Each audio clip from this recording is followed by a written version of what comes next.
A week ago, I was recording content. I'm not sure how tired I looked, but I was so tired that day. That was the first day that I felt this kind of burnout that has been haunting me for the past week. I think finally I'm getting over that. I'm doing something I really enjoy, which is creating this content, recording videos, and I even got a client project done today. But yeah, that was the first day where I was just like, I was really pushing myself. I knew I needed to get those videos out, and I had that goal, and I accomplished it.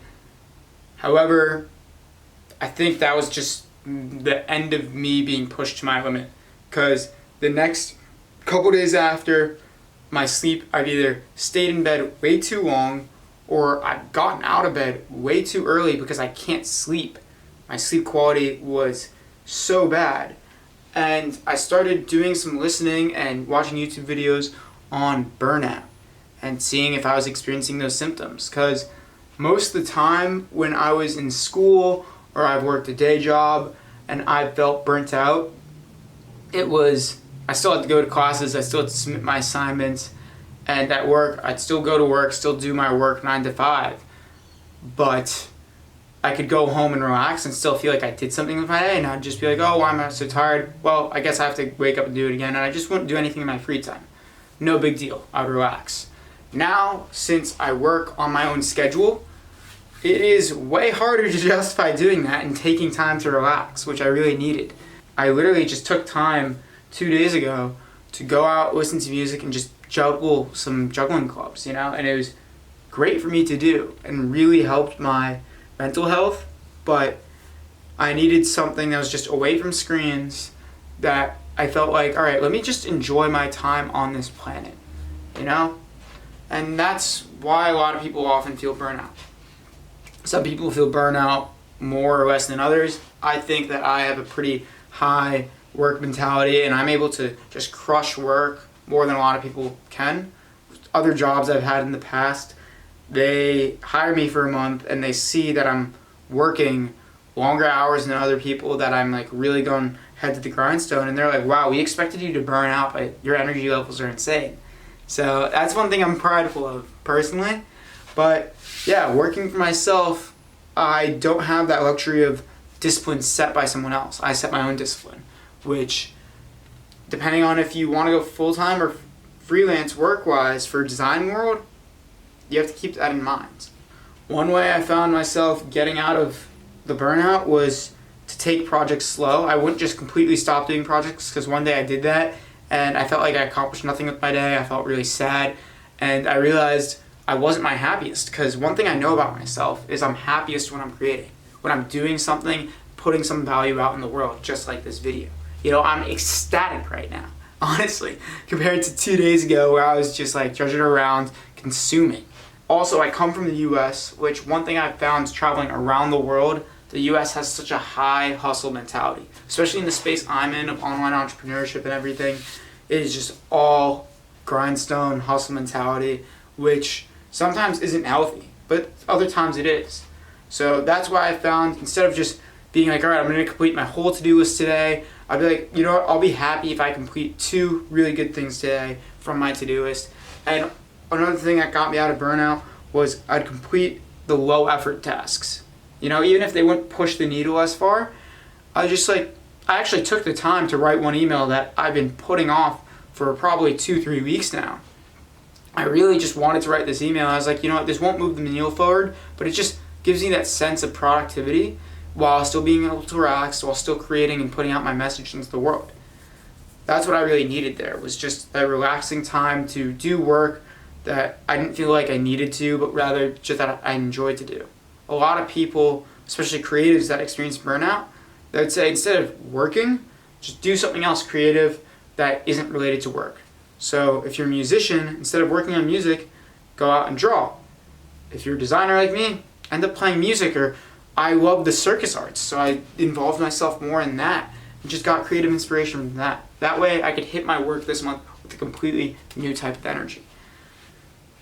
And one other thing that mentors have told me about burnout too is also, when you do feel burnout, just take that time, of course, to relax, but then analyze what you were doing to lead to that burnout. Because ideally you want to just be structured the same every single day and just maintain your energy levels. You don't want to have to crash at certain points.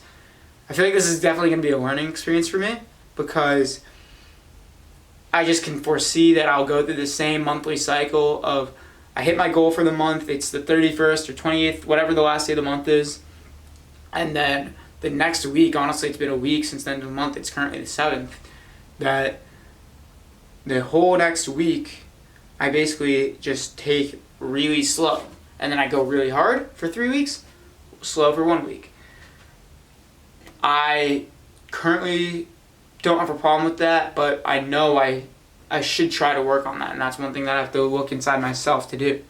So one thing that I feel like was really leading to burnout last month was the amount of meetings I was taking. You know, today I think one of the reasons that I feel so lively in my work is because I just woke up and I didn't have a meeting first thing in the morning. I thought that was something good, and if you want to watch the Trenchels video, I'll put that in the end here.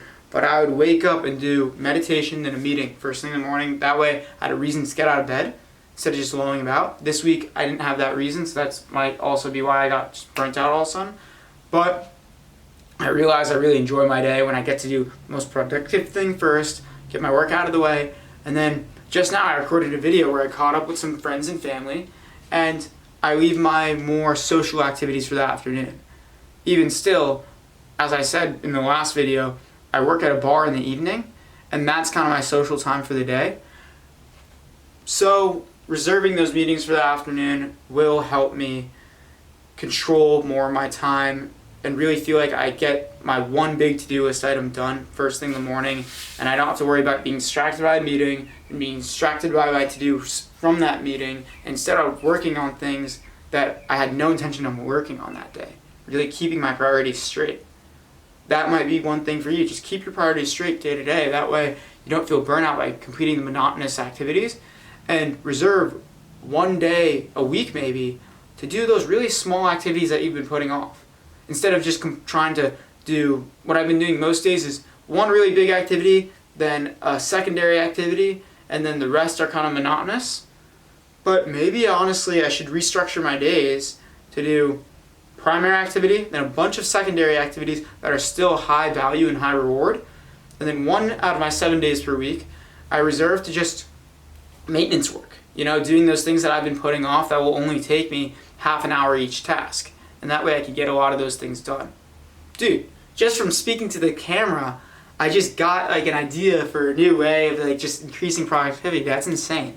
That's one of the reasons I'm doing this challenge, is I feel like being in the flow of talking to the camera. This video probably won't even be cut at certain points, just because I can get out things that are natural. Use this as a visual auditory diary.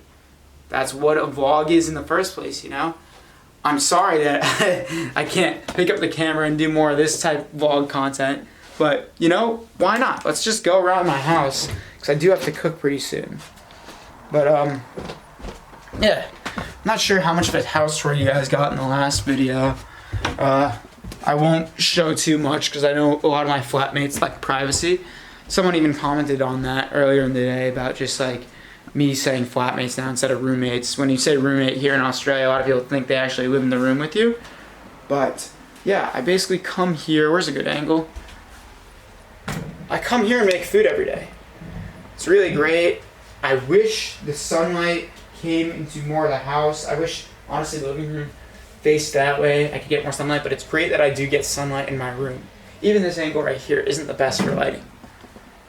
That's why my room is great for making videos. Now here, I'm gonna look super pale again, but the lighting will be great. Ooh, it's kind of like a nice moody lighting with the trees coming through. But yeah, I basically get nature right here. And I wish I did have a little bit more nature on me. I wish I had a huge park. Honestly, the best thing would be a beach, but the nearest beach is roughly 3 miles away, or 5 kilometers if you're from everywhere else in the world, basically. Yeah, it's really great to just be able to go back out into nature. That's one thing. So I do have a fairly large park. It isn't large enough to go for like big long runs in, but it's large enough where you can explore it a bit. It's big open field, so I just would go out there with my juggling clubs and one thing I also did to relieve my burnout was go for a run. Because I feel like physical activity, getting into my body, always gives me energy somehow. So I went all the way for a run. I could even include the clip in here too.